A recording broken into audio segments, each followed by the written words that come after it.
શરીર તો બોલે જ છે, કાશ હું સમજ્યો હોત. Hello friends, doctor Mahesh. રાત્રે જમ્યા પછી આઈસ્ક્રીમ, કોલ્ડ ડ્રિંક્સ અને બરફના ગોલો એ તો ખાવાની મજા જ કંઈ ઓર છે. અને પછી સવારે ઉઠીને છીકાછીક, શરદી ને ખાંસી. શરીર તો બોલે જ છે, કાશ હું સમજ્યો હોત. સવારમાં ભજીયા, ફાફડા, ચટણી ને મરચાં ખાવાની મજા જ કંઈ ઓર છે. ત્યાર પછી લૂઝ મોશન અને વોમિટિંગ થાય. શરીર તો બોલે જ છે, કાશ હું સમજ્યો હોત.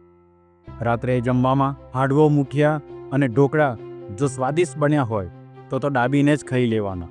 પછી આખી રાત ગેસ, એસિડિટી, અપચો અને પેટમાં દુખાવો. શરીર તો બોલે જ છે, કાશ હું સમજ્યો હોત.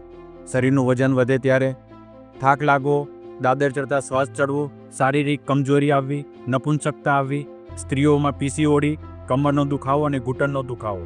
શરીર તો બોલે જ છે, કાશ હું સમજ્યો હોત. જીવનના અંતિમ ક્ષણમાં પણ શરીર તો બોલે જ છે, બસ હવે જવાનો સમય આવી ગયો છે, કાશ હું સમજ્યો હોય. મારા વિડીયો લાઈક કરો, શક્યતા લોકોને શેર કરો. સ્વસ્થ રહો, ખુશ રહો.